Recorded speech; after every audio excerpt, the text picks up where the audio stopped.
Hello बच्चा party. तो कैसे हैं आप लोग? आज हम लोग स्टार्ट कर रहे हैं मेरे बच्चे इलेक्ट्रोमैग्नेटिक वेव। क्वेश्चंस है इलेक्ट्रोमैग्नेटिक वेव में। आज की वीडियो में मैं आपको डिस्प्लेसमेंट करंट कराने वाला हूं और डिस्प्लेसमेंट करंट के ऊपर अच्छे अच्छे एमसीक्यूज लेकर आया हूं, वो सारे एमसीक्यूज कराने वाला हूं। तो वीडियो को स्टार्ट करते हैं। मैं हूं आपका राकेश पांडे और स्वागत करता हूं अपने प्यारे से channel physics by Rakesh Pandey में। मेरा बच्चा पहला ही टॉपिक है कि भाई रे बाबा क्यों पढ़ो इलेक्ट्रोमैग्नेटिक वेव्स, क्यों पढ़ते हैं हम लोग इलेक्ट्रोमैग्नेटिक वेव्स को, क्या जरूरत पड़ गई इलेक्ट्रोमैग्नेटिक वेव्स को। मेरा बच्चा अगर इलेक्ट्रोमैग्नेटिक वेव की बात करूं तो आज हम कम्युनिकेट कर पा रहे हैं फोन के ऊपर, आज आप ऑनलाइन क्लास ले पा रहे हैं, मेरी वीडियोस देख पा रहे हैं with the help of electromagnetic waves. अगर ये नहीं होता तो आज हम कम्युनिकेशन नहीं कर पाते और जियो अपना नेटवर्क इतना नहीं फैला पाता। आज जो कम आपने देखे एक्सरेज वगैरह, जो भी ट्रीटमेंट में बहुत सारी डिवाइसेस यूज हो रहे हैं, बहुत सारे इलेक्ट्रोमैग्नेटिक वेव का बहुत इंपॉर्टेंट रोल है, वो है इलेक्ट्रोमैग्नेटिक वेव्स का। तो चलिए जरा देखते हैं कि इलेक्ट्रोमैग्नेटिक वेव्स क्यों पढ़ रहे हैं हम लोग। क्या पहली बात मैं आपको बता दूं, इस चैप्टर के अंदर हम जो इलेक्ट्रोमैग्नेटिक वेव में डिस्कस करने वाले हैं, क्या करने हैं, उसकी प्रॉपर्टीज क्या है, कैरेक्टरिस्टिक्स क्या है और उसके यूजेस क्या है, हम ये बेसिकली डिस्कस करने वाले हैं। सेकेंड, हम ये भी डिस्कस करने वाले हैं कि इसका कम्युनिकेशन में कैसे यूज होता है और वैसे इसका यूज जो है, सबसे ज्यादा यूज जो है कम्युनिकेशन में भी होता है। ये हेल्प करता है नेविगेशन में, ताकि पायलट जो है टेक ऑफ कर पाए और जो एरोप्लेन्स हैं उन्हें सही से उड़ा पाए। वॉइस ट्रांसमिशन में, फोन्स में मैंने बोला हेलो तो उधर भी जाए है आवाज हेलो, तो ये ट्रांसमिशन में हेल्प करता है इलेक्ट्रोमैग्नेटिक वेव्स। किसने बनाया इलेक्ट्रोमैग्नेटिक वेव? ये दो साइंटिस्ट हैं जिनका बहुत इंपॉर्टेंट रोल है। सबसे पहले James clerk Maxwell. James clerk Maxwell जो थे, उन्होंने थ्योरेटिकली पूरा इलेक्ट्रोमैग्नेटिक वेव्स को ड्राइव किया और ये जो हर्ट्ज है, हेनरिच हर्ट्ज, तो उन्होंने क्या किया, प्रैक्टिकली उसके एग्जिस्टेंस को समझाया और बताया। ये दो साइंटिस्ट का एक बहुत इंपॉर्टेंट रोल प्ले होता है EMW में।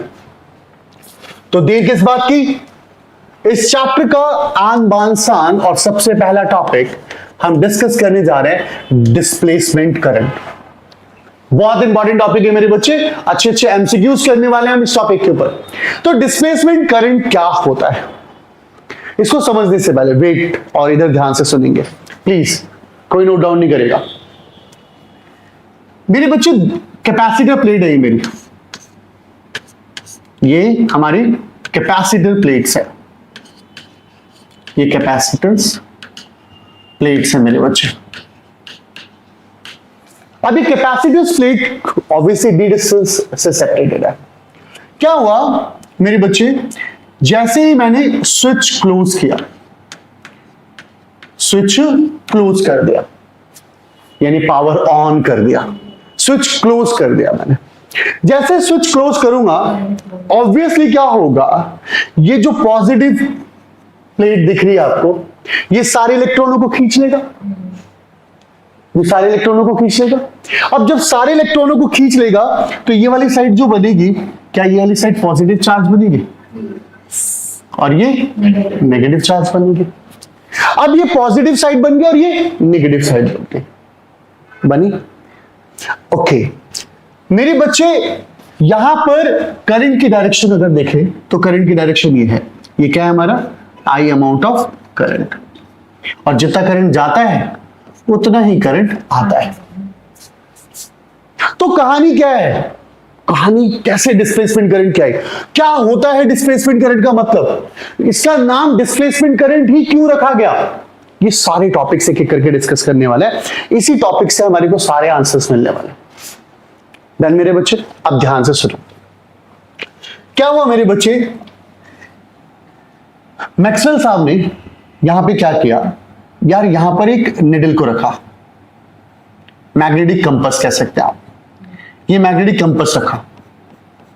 अब इस वाली वायर में I amount of current pass हो रहा है, ध्यान देना, इस वायर में I amount of current pass हो रहा है। Yes, I amount of current pass हो रहा है। तो जब करंट पास होगा तो क्या निडल डिफ्लेक्ट करेगी? क्यों करेगी निडल डिफ्लेक्ट? क्योंकि हमने पढ़ा हुआ है, क्योंकि due to current magnetic field generate, मतलब मैग्नेटिक फील्ड इंड्यूस होता है, मैग्नेटिक फील्ड आता है ना उसके चारों तरफ। और ऑरेस्टेड ने अपने एक्सपेरिमेंट में बताया था कि भैया कुछ ना करो, एक मैग्नेटिक नीडल लगा दो, अगर वो डिफ्लेक्ट करती है तो पता चल जाएगा कि वहां पे मैग्नेटिक फील्ड का एग्जिस्टेंस है। यहां तक बात समझ में आई मेरे बच्चे? तो अगर आई अमाउंट ऑफ करंट जा रहा है तो मैंने देखा यार यहां पे मैग्नेटिक नीडल हिलने लगी, मैग्नेटिक नीडल हिल रही है। मैंने कहा चलो ठीक है, मैग्नेटिक नीडल हिल रही है, तो मैंने कहा एक काम करते हैं, यहां पर एक लूप बनाते हैं। और मैंने यहां पे एक लूप बनाया। चलो यहां पे क्या लूप बना रहे हो, एक काम करते हैं, थोड़ा कलर चेंज कर देता हूं, और यहां पे मैंने एक लूप बना दिया, इसका नाम रखा लूप नंबर 1। एक लूप बना दिया मैंने, लूप नंबर 1। अब लूप बनाया मैंने, अब मेरी बात को ध्यान से समझना, यहां पे लूप नंबर 1, ऑब्वियसली इस लूप के अंदर मैग्नेटिक फील्ड होगा। तो अकॉर्डिंग टू एसीएल अभी हम डिस्प्लेसमेंट करंट पर आएंगे, जस्ट वेट एंड वॉच। क्या कहानी हो रही है अभी, कैसे जन्म हो रहा है डिस्प्लेसमेंट करंट का, क्या डिफरेंट होता है डिस्प्लेसमेंट करंट, कैसा ये अभी तक जो हम I equal to dq by dt पढ़ते आ रहे थे, क्या ये करंट उस करंट से अलग है? थोड़ा वेट एंड वॉच, सारी पिक्चर क्लियर हो जाएगी। अकॉर्डिंग टू एसीएल, अगर मैं एसीएल लगाऊं तो भाई एसीएल क्या कहता था पहले वो समझा दो। अगर मेरे पास एक वायर है, उसके अंदर I amount of current flow हो रहा है, और मैंने क्या किया, उसके चारों तरफ एक लूप बना दिया, एक लूप बना दिया, उसके चारों तरफ मैंने एक लूप बना दिया। तो according to ACL, line integral of B dot DL, surface integral B dot DL mu naught I, mu naught times जो टोटल करंट होता है। यार अगर मैं देख रहा हूं कि यहां से आई अमाउंट ऑफ करंट पार हो रहा है, यहां से आई अमाउंट ऑफ करंट पार हो रहा है, तो आई अमाउंट ऑफ करंट पार हो रहा है, तो लूप नंबर 1 में क्या ये इक्वेशन बनेगी एसीएल की? यस, एसीएल की इक्वेशन बनेगी। फिर मैं बता रहा हूं, मैंने अभी होल्ड कर रखा है, अभी डिस्प्लेसमेंट करंट के बारे में मैं आपसे कोई डिस्कशन नहीं कर रहा, अभी wait and watch, displacement current भी डिस्कस करूंगा। पहले कहानी समझो यार, ये डिस्प्लेसमेंट करंट छोड़ो, ईएम वेव कहां से बन गया, ये सब चीजें पता चल जाएंगी, इसी कहानी से पता चल जाएंगी। यहां पे एसीएल लग गया, एसीएल लगा। अब यहां देखो, एक इसको और बेहतर तरीके से समझते हैं। क्या हुआ, इसको थोड़ा हटा दूं मैं। मेरा बच्चा, ये तुम्हारा कैपेसिटर प्लेट है और ये कैपेसिटर प्लेट है, और ये चार्ज हो रहा है, चार्जिंग पर है, ये चार्जिंग पर है, यानी कैपेसिटर प्लेट चार्ज हो रहा है। तो जब वो चार्जिंग पर होगा तो नो डाउट अबाउट इट, इधर धीरे धीरे पॉजिटिव चार्ज बढ़ रहा होगा, चार्जिंग पर है, वो चार्ज हो रहा है, तो यहां धीरे धीरे धीरे पॉजिटिव चार्ज बढ़ रहा होगा, और यहां धीरे धीरे धीरे धीरे नेगेटिव चार्ज इंक्रीज होता जा रहा होगा। जैसे जैसे यहां पॉजिटिव चार्ज बन रहा होगा, तो क्या यहां एक इलेक्ट्रिक फील्ड बन रहा होगा? यस, यहां एक इलेक्ट्रिक फील्ड भी डेवलप हो रहा होगा, यहां इलेक्ट्रिक फील्ड बन रहा होगा, इलेक्ट्रिक फील्ड डेवलप हो रहा होगा। ओके, कहानी कैसे आई, कहानी को समझने की कोशिश करना। कहानी कैसे लेते हैं, यहां पर इस जगह पर कंपास रखा गया, मैग्नेटिक कंपास,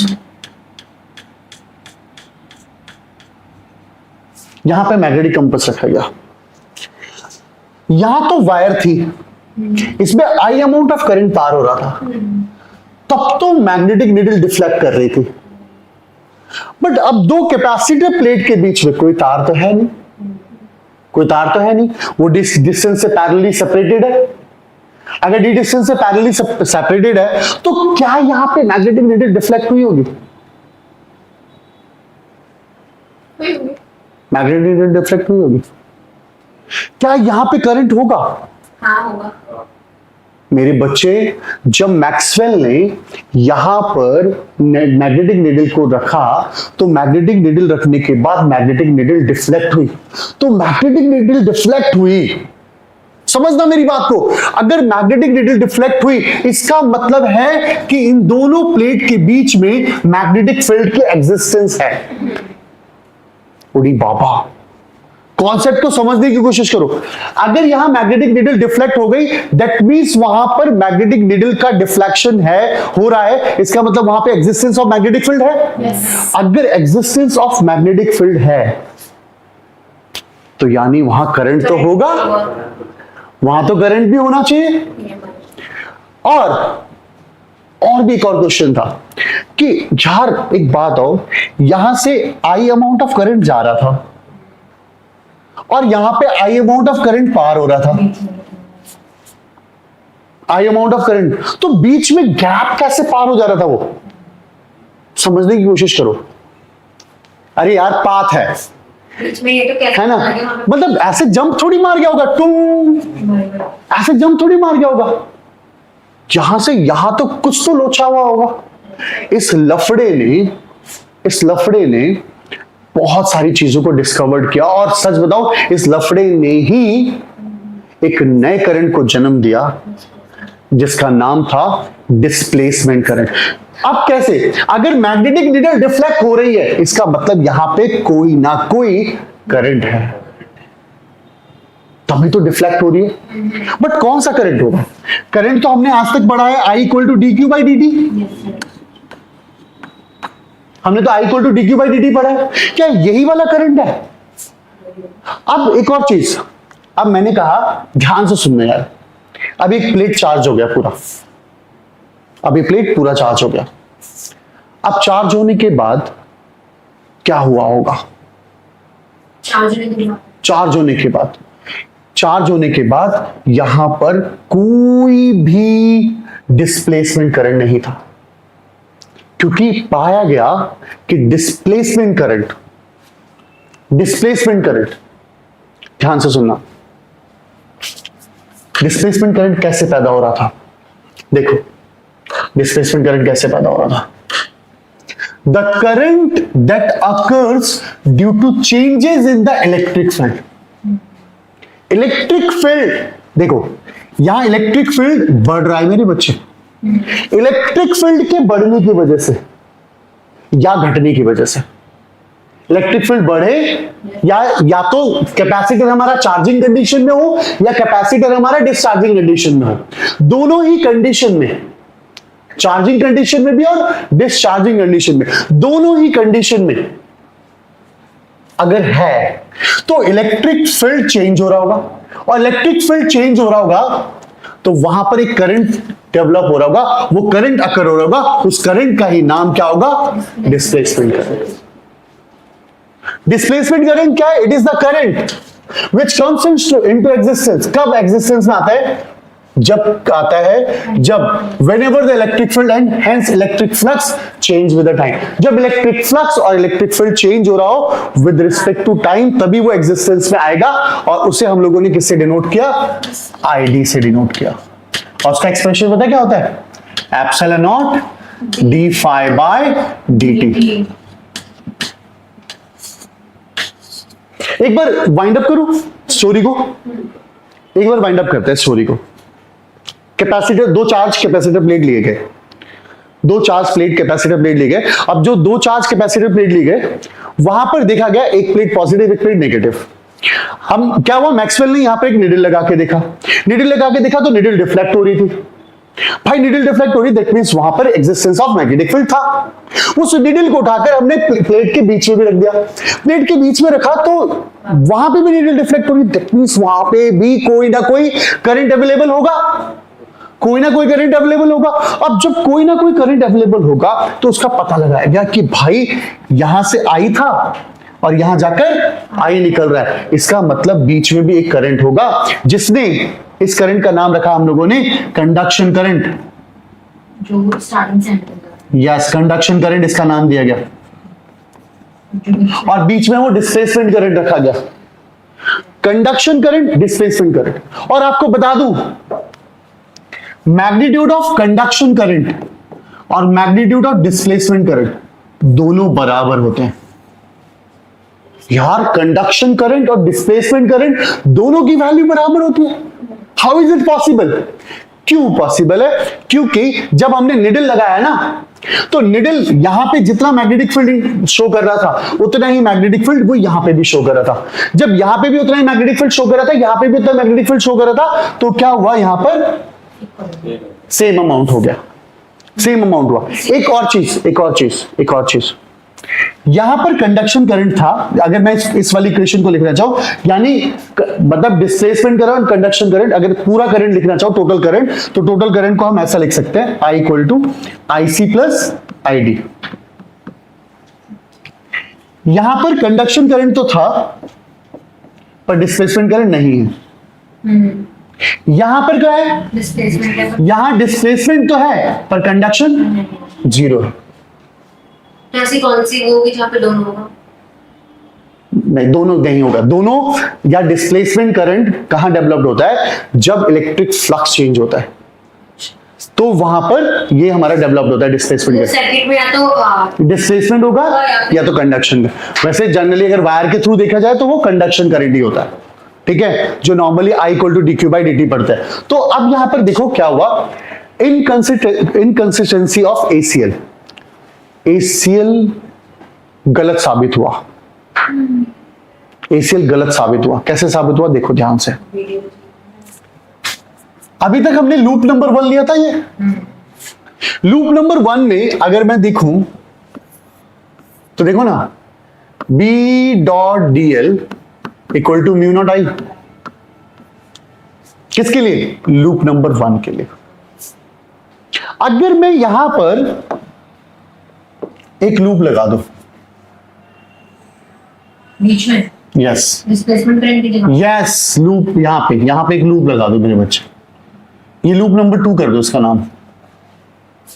तो अकॉर्डिंग टू द ACL वहां से तो कोई करंट पास नहीं हो रहा। ACL के अकॉर्डिंग एक करंट जाना चाहिए, पार होना चाहिए।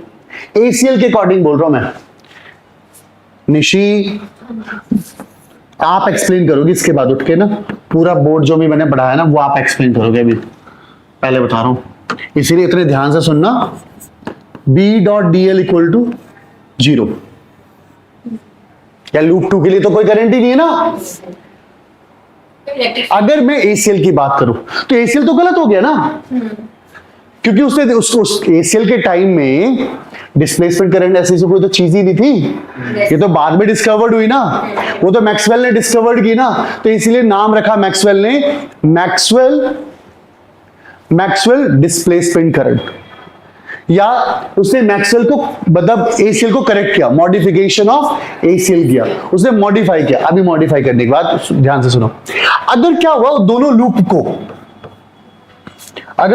को क्लोज कर दिया जाता, बिल्कुल क्लोज रखा जाता, बिल्कुल पास में, तो दोनों लूप को अगर क्लोज रखा जाता तो उसकी इक्वेशन कैसे लिख सकते थे? फॉर बोथ लूप कैसे लिखते equation? Loop number 1 B dot DL, loop number 2 B dot DL, दोनों बराबर थे। अगर दोनों को आपस में मैं कंबाइन कर देता, तो मैं ऐसे लिखता था। बट भाई रियलिटी में एक बात बताओ मुझे ध्यान से, क्या अगर ये बात सत्य होती,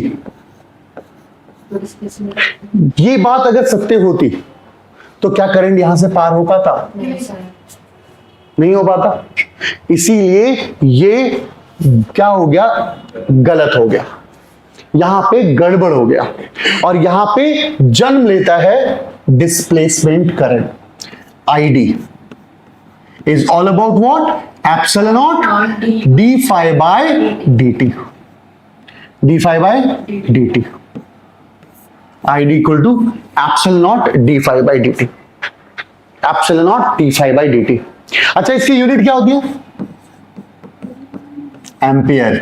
करंट की यस, डिस्प्लेसमेंट करंट ही तो है ये, और वैसे भी मैंने बोला कंडक्शन करंट, डिस्प्लेसमेंट करंट दोनों बराबर हैं यार, आईसी और आईडी दोनों बराबर होते हैं, तो उसको हम चाहें तो dq/dt भी तो लिख सकते हैं।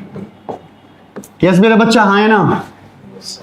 सिंपल लिख सकते हैं। यस लुभांश इधर देख ले बेटा, तुम लोगों को ना यही खड़ा करूंगा और मैं एक्सप्लेन करवाऊंगा। रुक जाओ, वेट। अब यहां पे देखो, मैं क्वेश्चन से पहले एक चीज बता दूं, मॉडिफिकेशन कैसे हुआ उसका, ACL मॉडिफिकेशन कैसे हुआ एसीएल का, एसीएल को मॉडिफाई कैसे किया गया। और देखो कहा गया B dot DL mu naught IC plus ID लिखना चाहिए था, तो गलत नहीं होता, आईसी प्लस आईडी लिखना चाहिए था। अरे यार सुनो, मैं एक सिंपल सा यहां पे एक बात बता रहा हूं, ये कैपेसिटर प्लेट है हमारा,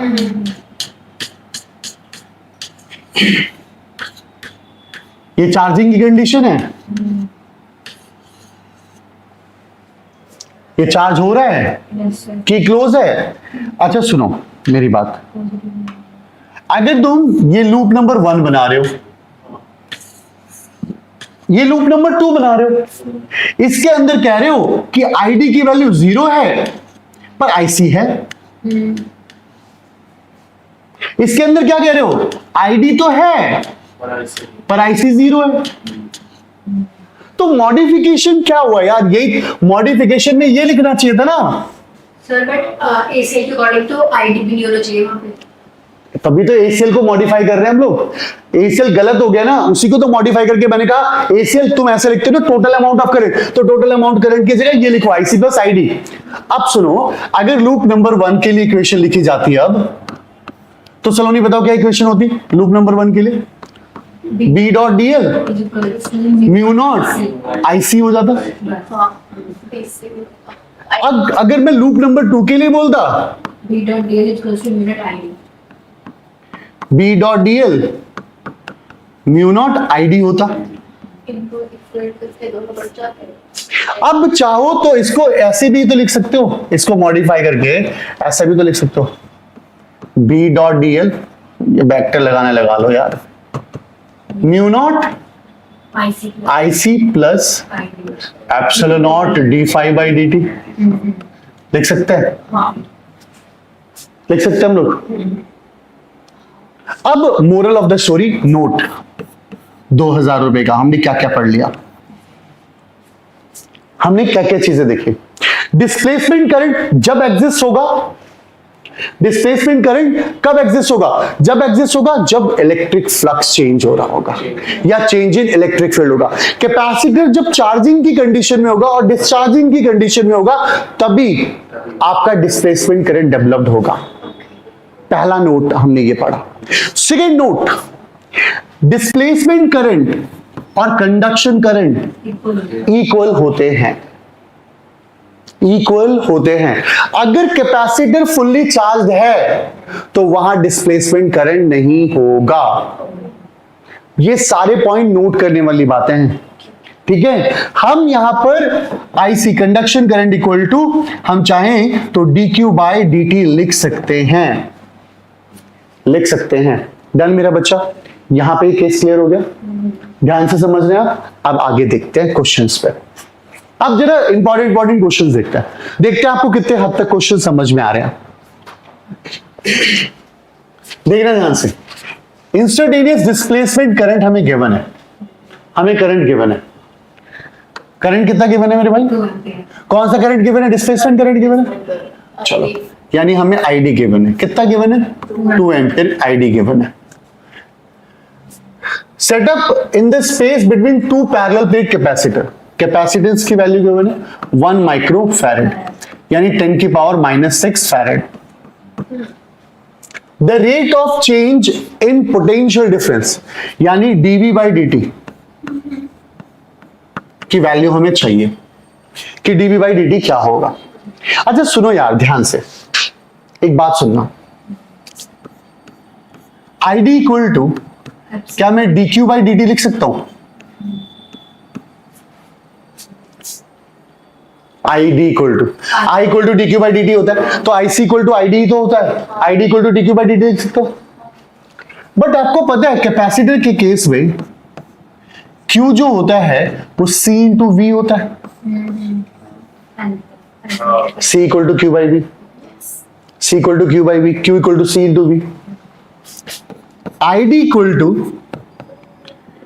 D by dt, C into C into C into V, C बाहर dV by dt, that will be ID। हमें क्या चाहिए मेरे बच्चे? हमें dV बाई dt चाहिए ना, तो मैं क्या करूंगा? ID अपॉन में C रख दूंगा। ID की वैल्यू कितनी है बताना जरा? 2। C की वैल्यू कितनी है? -6।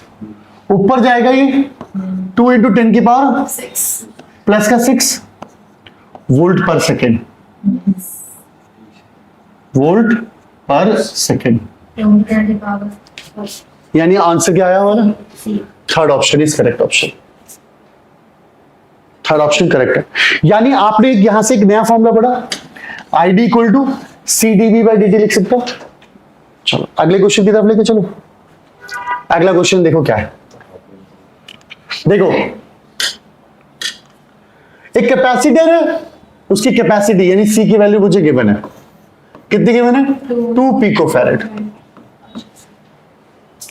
Electric potential difference across the changing, मतलब the potential across the capacitor is changing with इतना वोल्ट पर सेकेंड। क्या गिवन है हमें? dV by dt। Volt per second given है यार, 10 की power 12 volt per second. The displacement current ID बताओ, मुझे कमेंट करके बताओ ऑनलाइन वालों किसका क्या आंसर आया। सेम फॉर्मूला था। चलो अगला क्वेश्चन, ऐसा unit of displacement current ampere. Third option is correct.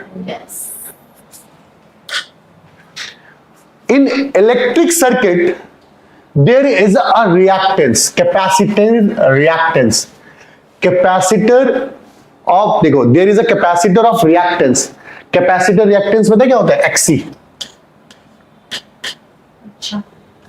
कितना दिया हुआ है? 100 ओम across the 220 वोल्ट, मतलब ERMS कह सकते हैं क्योंकि RMS की बात कर रहा है ये। 220 volt, chapter number 7, chapter number 7 है, ERMS के बने। RMS वैल्यू ऑफ डिस्प्लेसमेंट करें। अबे यार IRMS निकाल दो पहले, और जो IRMS होगा वही डिस्प्लेसमेंट का RMS होगा। तो IRMS निकालने में क्या है? ERMS अपॉन में XC। ERMS कितना गिवन है? 220 बाय 100। 100 गिवन है ना, तो ये कितना हो गया? 2.2। फर्स्ट ऑप्शन सिंपल नहीं है।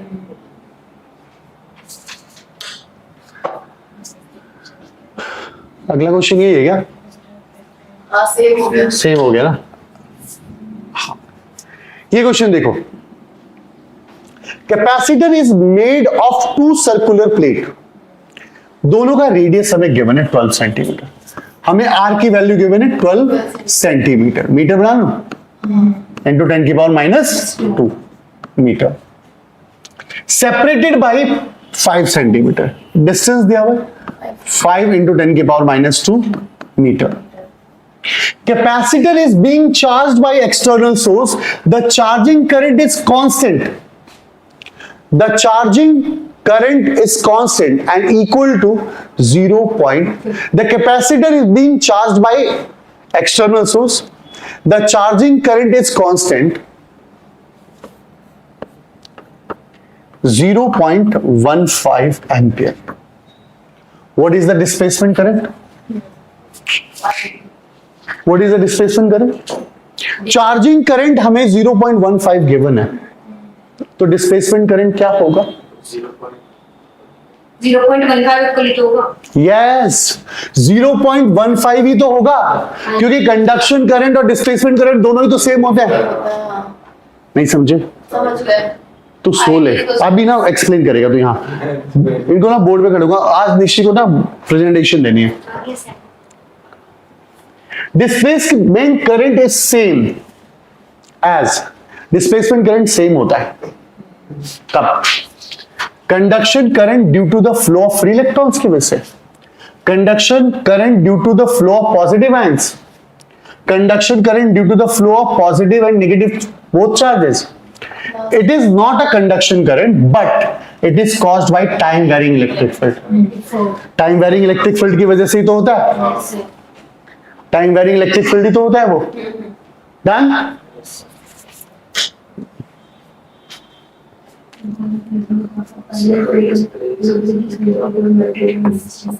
ये दो होमवर्क दूं, ये कराया था मैंने, ये होमवर्क देता हूं. शुरू में जब मैंने डिस्प्लेसमेंट करंट कि मैग्नेटिक कंपास कब डिफ्लेक्ट होगा, वो तुम लोग बताओगे, जब वो पास में जाएगा फिर वो तुम लोग बताओगे आराम से.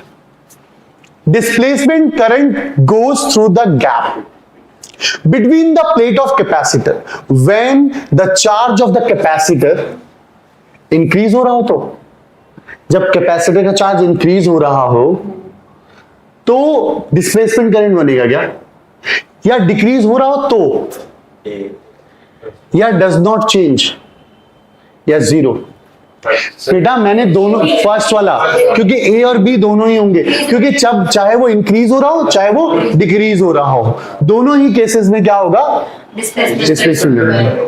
डन? मेरा बच्चा आज हम लोग फील करेंगे कि ये EMW पैदा कैसे हुआ, कैसे फॉर्म होता है इलेक्ट्रोमैग्नेटिक वेव. सलोनी इधर देखो. अब यहां पर इलेक्ट्रोमैग्नेटिक वेव फॉर्म कैसे हुआ, तो मेरा बच्चा एक चीज सोचो, क्या हुआ? मान लीजिए यहां पर वैरिंग मैग्नेटिक फील्ड है, वैरिंग मैग्नेटिक फील्ड है ये. मैं कह सकता हूं कि B इंक्रीजेस, मतलब मैग्नेटिक फील्ड जो हो रहा है बेटा वो इंक्रीज कर रहा है. अरे नोट्स बाद में खोल लेना. मैंने कहा मैग्नेटिक फील्ड इंक्रीज कर रहा है. ये एक चैम्बर है, उसमें से मैग्नेटिक फील्ड अंदर की तरफ जा रहा है और इंक्रीज कर रहा है. अगर मैग्नेटिक फील्ड बढ़ेगा तो आपको पता है कि मैग्नेटिक फील्ड बढ़ने से जो फ्लक्स है वो भी चेंज होगा, और फ्लक्स चेंज होने से EMF भी इंड्यूस्ड होगा. बेटा अभी हम ना बस ये देखना चाहते हैं कि EMW का प्रोडक्शन हुआ कैसे, EMW बना कैसे, मैक्सवेल ने EMW को बनाया कैसे, बताया कैसे कि EMW फॉर्म कैसे हुआ. तो उसी बारे में हम देख रहे हैं मेनली कि EMW फॉर्म होता कैसे, कैसे उसकी इक्वेशंस फॉर्म हुई, बहुत सारी चीजें. तो मैं आपको बता रहा हूं कंडीशन ली मैंने, उस कंडीशन में क्या हुआ, मैंने पहली कंडीशन में मैग्नेटिक फील्ड इंक्रीजिंग ऑर्डर में लिया. अगर मैंने मैग्नेटिक फील्ड इंक्रीजिंग ऑर्डर में लिया, मैग्नेटिक फील्ड अगर बढ़ रहा है तो फ्लक्स भी बढ़ रहा है, और फ्लक्स बढ़ रहा है तो EMF भी इंड्यूस होगा. अब मेरे बच्चे EMF इंड्यूस हो रहे हैं, और EMF इंड्यूस कैसे होता है, ध्यान से सुनो. देखो निशी, ये इनवर्ट मैग्नेटिक फील्ड है मेरा बच्चा, और B इंक्रीजिंग है, ये इनवर्ट मैग्नेटिक फील्ड है. तो मतलब इंड्यूस करंट की डायरेक्शन ऐसे है, but according to the Lenz law अगर ये इंक्रीजिंग ऑर्डर में है तो इंड्यूस करंट ऐसे इंड्यूस होगा ताकि उसको वो अपोज करे. तो अगर इंड्यूस करंट की डायरेक्शन ऐसे है तो हम क्या लेंगे, अपोजिट डायरेक्शन लेंगे. यानी करंट कैसे इंड्यूस हो रहा होगा, ऐसे ऐसे ऐसे ऐसे, ये करंट इंड्यूस हो रहा होगा ना सिद्धार्थ, करंट इंड्यूस हो रहा होगा मेरा बच्चा. मैग्नेटिक फील्ड के इंक्रीजिंग होने की वजह से फ्लक्स चेंज हुआ, फ्लक्स चेंज होने से EMF इंड्यूस हो रहा है, और EMF इंड्यूस हो रहा है. यानी अगर मैं ये कहूं कि करंट की डायरेक्शन, इंड्यूस करंट की डायरेक्शन ऐसे होगी इसके अंदर, तो अगर मैं करंट को हटाकर बोलूं कि चार्ज ऐसे फ्लो कर रहा होगा तो चलेगा क्या, चार्ज ऐसे फ्लो कर रहा होगा. यस मेरा बच्चा, चार्ज इस तरीके से फ्लो कर रहा होगा, चार्ज इस तरीके से फ्लो कर रहा होगा, चार्ज इस तरीके से फ्लो कर रहा होगा. अगर चार्ज फ्लो कर रहा है, अगर चार्ज फ्लो कर रहा है तो आप देखो चार्ज फ्लो कर रहा है, तो चार्ज फ्लो करने का मतलब है इलेक्ट्रिक फील्ड भी होगा। यार अगर वहां चार्ज है मेरे बच्चे तो वहां इलेक्ट्रिक फील्ड भी तो होगा, और इलेक्ट्रिक फील्ड की डायरेक्शन क्या होगी? ऐसी होगी। अरे यार पॉजिटिव चार्ज है, इलेक्ट्रिक फील्ड की डायरेक्शन कैसे हुई? इलेक्ट्रिक फील्ड की डायरेक्शन। तो आप, मैं क्या बताना चाहता हूं, देखो, due to change of magnetic field या इंक्रीजिंग मैग्नेटिक फील्ड की वजह से ईएमएफ इंड्यूस हो रहा है। ईएमएफ इंड्यूस हो रहा है तो मतलब वहां पे इलेक्ट्रिक फील्ड भी बन रहा है, इलेक्ट्रिक फील्ड भी बन रहा है। और इलेक्ट्रिक फील्ड कैसे बन रहा है? देखो, इंड्यूस करंट की डायरेक्शन ऐसे है मैग्नेटिक फील्ड की, और इलेक्ट्रिक फील्ड की डायरेक्शन कैसे है? क्या ये एक दूसरे के परपेंडिकुलर है? यार ये ऐसे है, ये ऐसे है, तो वो एक दूसरे के परपेंडिकुलर हो रहा है। चलो, यानी मुझे ये पता चला कि चेंज इन मैग्नेटिक फील्ड, अगर मैग्नेटिक फील्ड चेंज हो रहा है तो चेंज इन मैग्नेटिक फील्ड क्या बना रहा है? इलेक्ट्रिक फील्ड बना रहा है। और दोनों में रिलेशन क्या हो रहा है? परपेंडिकुलर हो रहा है। Magnetic field perpendicular to electric field हो रहा है। अब मैंने कहा कि यार change in magnetic field electric field produce कर रहा है, तो क्या change in electric field magnetic field produce कर रहा है? यार लास्ट जो डिस्प्लेसमेंट वाली जो केस को पढ़ाया था मैंने, डिस्प्लेसमेंट वाले केस पे क्या था कि यार मैंने यहां पे क्या लिया था? एक कैपेसिटर लिया था, कैपेसिटर लिया था ये, और इस कैपेसिटर को मैंने क्या किया था? एक बैटरी से कनेक्ट कर दिया था।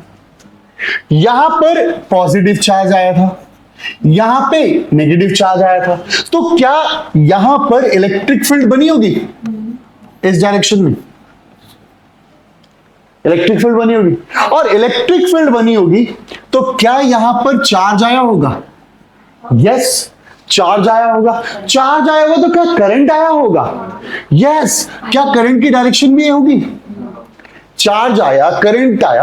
अगर करंट है, अगर स्ट्रेट वायर लूं, एक स्ट्रेट वायर लूं, तो मैग्नेटिक फील्ड यहां पे भी तो प्रोड्यूस होती है। अगर ये करंट की डायरेक्शन है तो मैग्नेटिक फील्ड क्या होगा? इस साइड क्या होगा? इनवर्ड, उस साइड क्या होगा? आउटवर्ड। यार मैग्नेटिक फील्ड यहां से बाहर आके इधर जा रहा होगा, यहां से निकल रहा होगा, यहां जा रहा होगा। मोरल ऑफ द स्टोरी, इस बार करंट अगर ऐसे है या इलेक्ट्रिक फील्ड ऐसे है तो मैग्नेटिक फील्ड कैसे? ऐसे है। Means what? अगर मैं करंट की बात करूं, यस, तो ये मैग्नेटिक फील्ड ऐसे आ रहा है, तो क्या ये एक दूसरे के परपेंडिकुलर है? क्या चेंज इन इलेक्ट्रिक फील्ड, अगर इलेक्ट्रिक फील्ड चेंज हो रहा है तो क्या मैग्नेटिक फील्ड प्रोड्यूस हो रहा है?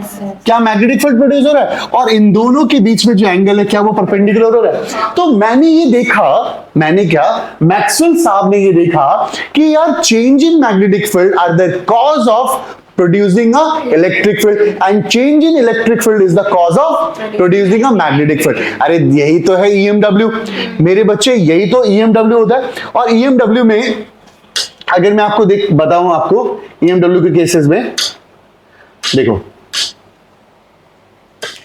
अगर मैं EMW दिखाऊं तो ये देखिए, this is a electromagnetic wave, this is a electromagnetic wave. क्या हो रहा है मेरे बच्चे इस स्पेस में? देखिएगा कि अगर मैं कहता हूं कि ये वाली लाइन देख रहे हैं आप, ये लाइन, ये अगर लाइन इलेक्ट्रिक फील्ड है आपकी, ये लाइन अगर आपकी इलेक्ट्रिक फील्ड है, तो change in electric field produces a magnetic field. वो भी कैसे? परपेंडिकुलर कर रहा है। अगर ये इलेक्ट्रिक फील्ड ऐसे बदल रहा है मेरे बच्चे, तो मैग्नेटिक फील्ड ऐसे बदल रहा है, ऐसे फॉर्म हो रहा है। ऐसे होगा तो वैसे, अगर ये ऐसे हो रहा है तो ये ऐसे होगा। मींस कहने का एक सिंपल सा फंडा है कि ये एक, जैसे ये इलेक्ट्रिक फील्ड चेंज हो रहा है, ये मैग्नेटिक फील्ड प्रोड्यूस हो रहा है, और ये दोनों के दोनों क्या कर रहे हैं? आगे की तरफ प्रोपोगेट कर रहा है। मींस मेरा बच्चा, अगर इलेक्ट्रिक फील्ड एक्स के अलॉन्ग है, एक्स के अलॉन्ग इलेक्ट्रिक फील्ड फॉर्म हो रही है, ठीक है, या प्रोपोगेट कर रही है, और मैग्नेटिक फील्ड अगर वाई के अलॉन्ग प्रोपोगेट कर रही है, तो जो इलेक्ट्रोमैग्नेटिक वेव की जो डायरेक्शन होगी, वो डायरेक्शन किधर होगी?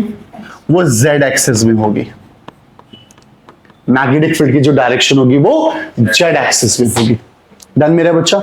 मैग्नेटिक फील्ड की जो डायरेक्शन बनेगी वो जेड एक्सिस में बनेगी। आई होप यहां तक बात समझ में आई। अब मेरा बेटा यहां पे देखेगा ध्यान से। यार अगर हम EMW की इक्वेशन लिखें, अगर मैंने कहा यार इलेक्ट्रोमैग्नेटिक वेव, अगर वेव की इक्वेशन लिखूं मैं इलेक्ट्रिक की, अगर मैं कहूं EX तो क्या बनेगा? E0 sine omega T minus KX। अच्छा यहां प्लस भी हो सकता है, कोई दिक्कत नहीं, फेज एंगल है और वो आई कैप के अलॉन्ग है। यानी इलेक्ट्रिक फील्ड की इक्वेशन, यार ये SHM की इक्वेशन नहीं है, 11th क्लास में हमने SHM की इक्वेशन पढ़ा है कि वो अपने मीन पोजीशन पे ऑसिलेट कर रहा है।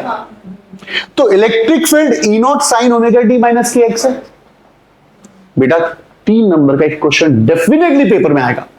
सेम एज इट इज, अगर मैं मैग्नेटिक फील्ड की इक्वेशन लिखूं, मान लो मैग्नेटिक फील्ड Y के अलॉन्ग है, तो क्या बनेगा? ये B0 sine omega T minus का KX और किसके अलॉन्ग? J का। डन मेरा बेटू?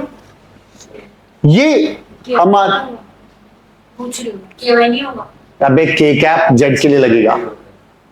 Y सर, KY पूछ रही हूँ मैं। KY नहीं, वो X होता है, डिस्प्लेसमेंट की डायरेक्शन। ठीक है, अच्छा सुनो, ये E0 क्या है? इसे हम एम्पलीट्यूड कहते हैं या पीक वैल्यू कहते हैं। ठीक है, ये पीक वैल्यू होता है। Omega T is angle angular velocity. इसका फॉर्मूला होता है 2 पाई बाई टी या 2 पाई एफ। एफ क्या होता है यहां पे? फ्रीक्वेंसी होती है। K is the angular wave number that will be a 2 pi by lambda। तो मेरे बच्चे, अगर मैं चाहूं तो इस इक्वेशन को कुछ इस रूप में लिख सकता हूं सर, E0 sine 2 pi by T, sorry 2 pi T dot T minus 2 pi by lambda X. क्या इक्वेशन ऐसे बनेगी? E0 sine 2 pi T upon में टी माइनस एक्स अपॉन में लैम्डा। यार मैं एक बात बता रहा हूं, इक्वेशन बनाई है मैंने आपके लिए, तो मेन इक्वेशन यही है। ठीक है, अच्छा अगर हम दोनों इक्वेशन को डिवाइड कर दें, यानी E0 अपॉन B0, तो ये आएगा इक्वल टू C। इन दोनों का रेशियो C के बराबर होता है। And C is what? Speed of light, that will B 3 into 10 की पावर 8 मीटर पर सेकेंड। डन। यानी सिद्धार्थ बाबू हमने क्या पढ़ा मेरे बाबू? हमने पढ़ा कि change in magnetic field at the cost to produce the electric field and both are MCQs में क्वेश्चन बनता है कि भाई इलेक्ट्रिक एंड मैग्नेटिक फील्ड का रिलेशन क्या होगा? Both are perpendicular to each other. I hope बात समझ में आई। अब मेरे बेटा यहां पे देख ध्यान से, इलेक्ट्रोमैग्नेटिक वेव फॉर्म हुआ। अब इसकी मैंने वेव इक्वेशन लिख ली। अब जरा इसके कुछ क्वेश्चन देखते हैं जो हॉट क्वेश्चन है मेरे बच्चे, जो एग्जाम में आएगा।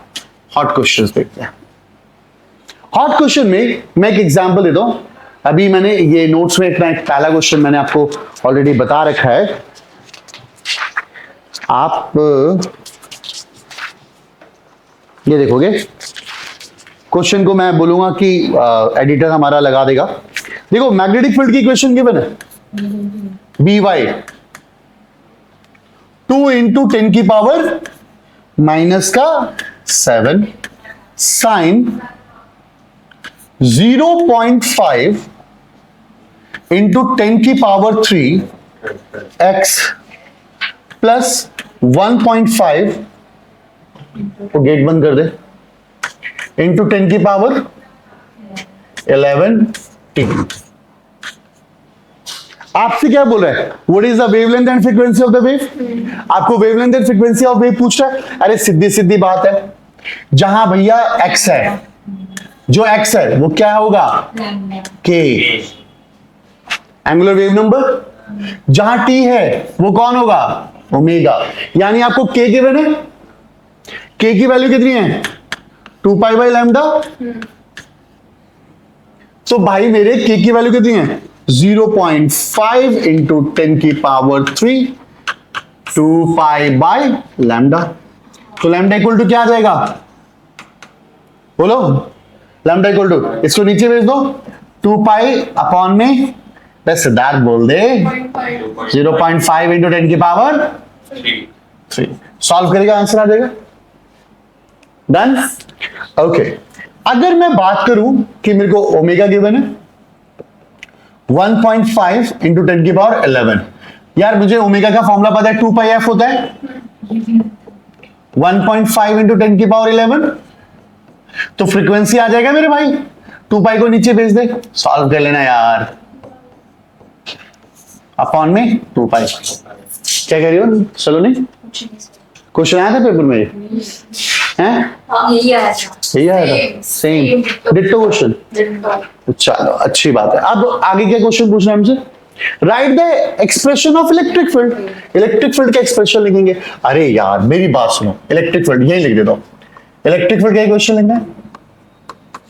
अच्छा, वाई के लॉन्ग नहीं होगा,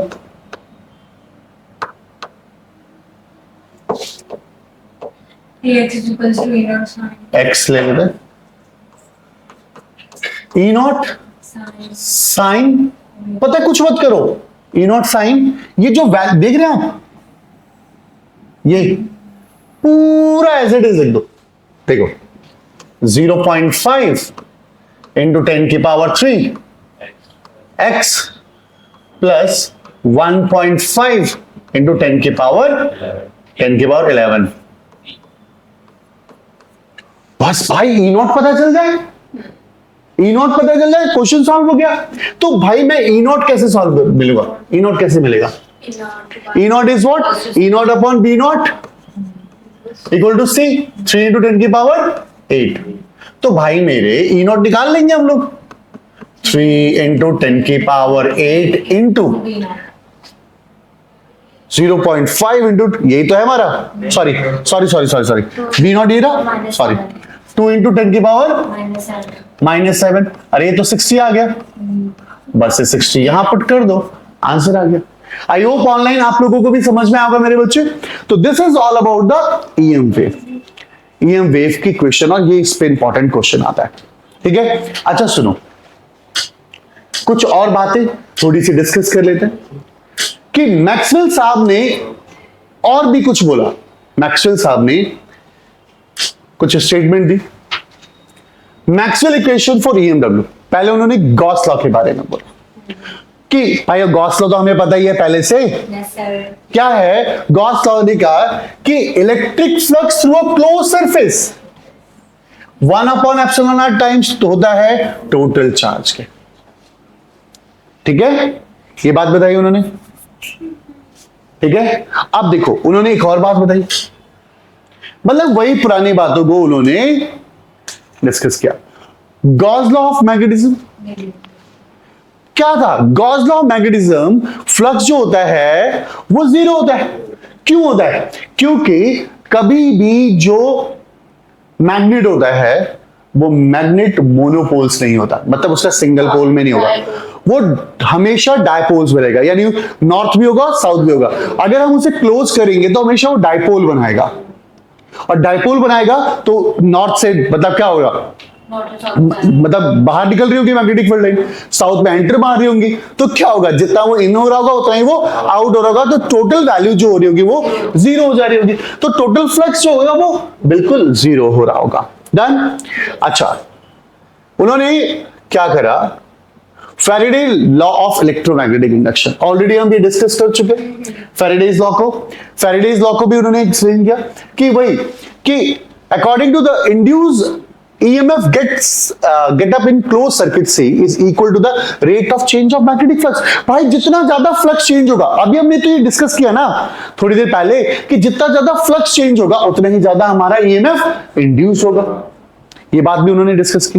and the last modification of ampere law, जो डिस्प्लेसमेंट में मैं आपको ऑलरेडी करा चुका हूं कि भाई साहब जो एम्पियर सेकेंडल लॉ है उन्होंने क्या कहा था कि line integral of magnetic field around any closed circuit mu naught times होगा टोटल करंट के, और यहां पर उन्होंने डिस्प्लेसमेंट करंट की वैल्यू डाल दी थी। तो this is all about the EMW और मैक्सवेल की मॉडिफिकेशन वाली इक्वेशंस। आई होप यहां तक बात समझ में आएगी। ठीक है बेटा, स्पेक्ट्रम सीरीज को याद करने का एक सबसे सिंपल सा तरीका देखो क्या है कि गेस्ट एक्सपीरियंस, येलो कलर लेते हैं, guest experience unwanted vibration, unwanted vibration in my room। Guest experience unwanted vibration in my room। मतलब इसका गलत मीनिंग मत निकालो यार, ठीक है।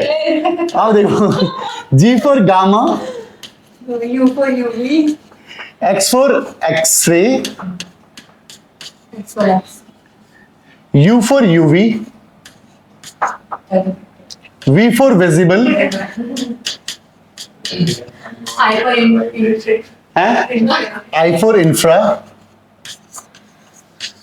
my for micro, my for micro I for radio, और R for radio। I for rabbit।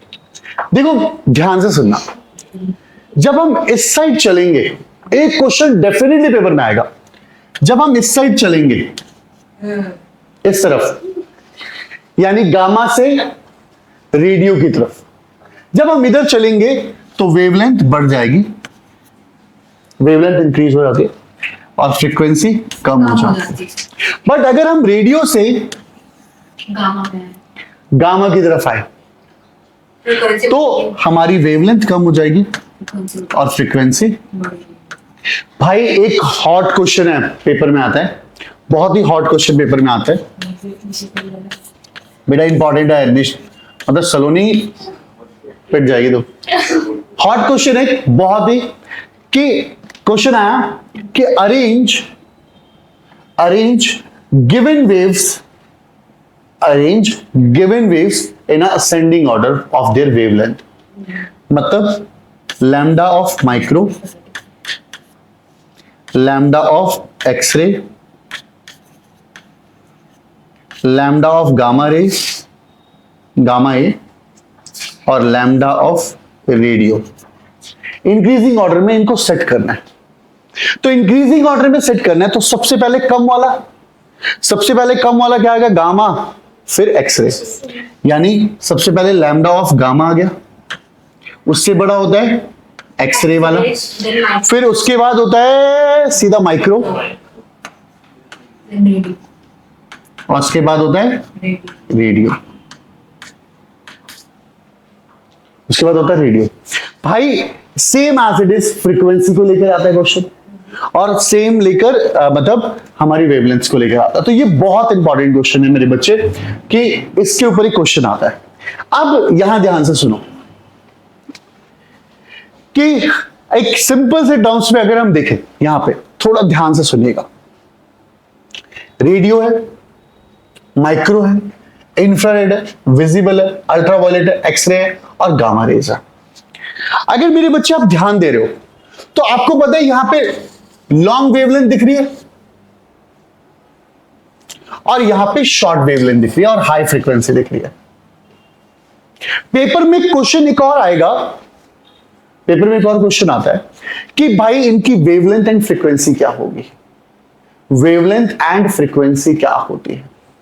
तो देखिए एक सिंपल टर्म्स में बताता हूं आपको कि हमें इसकी वेवलेंथ और फ्रीक्वेंसी अगर लर्न करनी है तो एक सिंपल से टर्म्स में देखते हैं कि वेवलेंथ एंड फ्रीक्वेंसी क्या है। तो चलिए मैं आपको ये वाले नोट्स दिखाता हूं। सबसे पहले हम बात करते हैं रेडियो वेव्स की। रेडियो वेव्स की जो बस आपको फ्रीक्वेंसी, वेवलेंथ और ज्यादा प्रोडक्शन देख लो, डिटेक्शन ऐसे आता नहीं है, और उसके यूजेस क्या है। तो रेडियो और माइक्रो मोस्टली कम्युनिकेशन में यूज होता है। तो एक लाइन आप यही याद कर लो कि रेडियो वेव्स और माइक्रोवेव्स कम्युनिकेशन में यूज होंगे। अच्छा, इसकी वेवलेंथ देखो भाई, रेडियो वेव है, इसकी वेवलेंथ ज्यादा होगी, तो इसकी वेवलेंथ होती है 600 मीटर से लेकर 0.1 मीटर तक, यहां तक इसकी वेवलेंथ होती है। इसकी जो फ्रीक्वेंसी होती है देखो 500 किलोहर्ट्ज से लेकर 1000 मेगाहर्ट्ज तक। डन, क्लियर है। अब यहां पर जो इसका प्रोडक्शन है, rapid acceleration and D acceleration, या रैपिड एक्सेलरेट करें या डी एक्सेलरेट करें, इससे इसका प्रोडक्शन होता है, इससे इसका जन्म होता है। इसका यूज क्या हो रहा है? रेडियो एस्ट्रोनॉमी में, रेडियो टेलीविजन कम्युनिकेशन सिस्टम में। मेरे को लगता है रेडियो याद हो गया यार। रेडियो का यूजेस मैं आपको बता रहा हूं। क्वेश्चन कैसे पूछे जाएंगे पेपर में? क्वेश्चन पता कैसे पूछेंगे कि आपको बताना होगा कि भाई ये वेव है, इसके यूजेस क्या है, या यूजेस देंगे उसके वेव का नाम बताना होगा। भाई इसी तरीके के क्वेश्चन 200% पेपर में आएंगे। अब अगर हम माइक्रोवेव की बात करें तो माइक्रो में इसकी फ्रीक्वेंसी, थोड़ी सी फ्रीक्वेंसी और वेवलेंथ आपको याद करने में टाइम लगेगा, ठीक है। और इसके मेन प्रॉपर्टीज क्या है, कम्युनिकेशंस में यूज होता है। प्रोडक्शन क्या था, प्रोडक्शन क्या है कि मैग्नेट्रॉन वाल्व से बनता है ये, और ये सारी चीजों से हमारा माइक्रोवेव फॉर्म हो रहा होता है। देखो इसके यूजेस क्या है, रडार सिस्टम, एयरक्राफ्ट में कम्युनिकेशन में यूज हो रहा है, माइक्रोवेव ओवन्स में यूज हो रहा है। तो बस आपको इसके यूजेस बताओ, सेम एज इट इज। अगर मैं इंफ्रारेड की बात करूं, and you have to learn frequency, wavelength, production ज्यादा एंड मेन यूजेस तो बता रहा हूं कितने जहर है। तो इंफ्रा का जो यूज होता है आपको पता है, रिमोट कंट्रोल्स में यूज होता है, ठीक है। ग्रीन हाउस इफेक्ट पे यूज होता है in a haze photography because infrared waves are less scattered than visible light, ठीक है। तो इन सब चीजों में इसका मेनली यूज होता है। सेम एज इट इज आपको मैं और भी फ्रीक्वेंसी दे रहा हूं, आप इसकी क्या कहते हैं स्क्रीनशॉट ले लेंगे। विजिबल अल्ट्रावायलेट रेज, ठीक है, एंड हमारा एक्सरे एंड गामा रेज। तो इन सब की फ्रीक्वेंसीज एंड प्रोडक्शन और इसको याद करना है। और मैं आपको बता रहा हूं जितना बताया इससे ज्यादा चैप्टर 8 में आपको करने की कोई जरूरत नहीं है, इतना कर लीजिए, इट्स इनफ। तो मिलते हैं नेक्स्ट वीडियो में। बाय बाय मेरे दोस्त। रे ऑप्टिक स्टार्ट होगा नेक्स्ट क्लास से। बाय बाय मेरे दोस्त।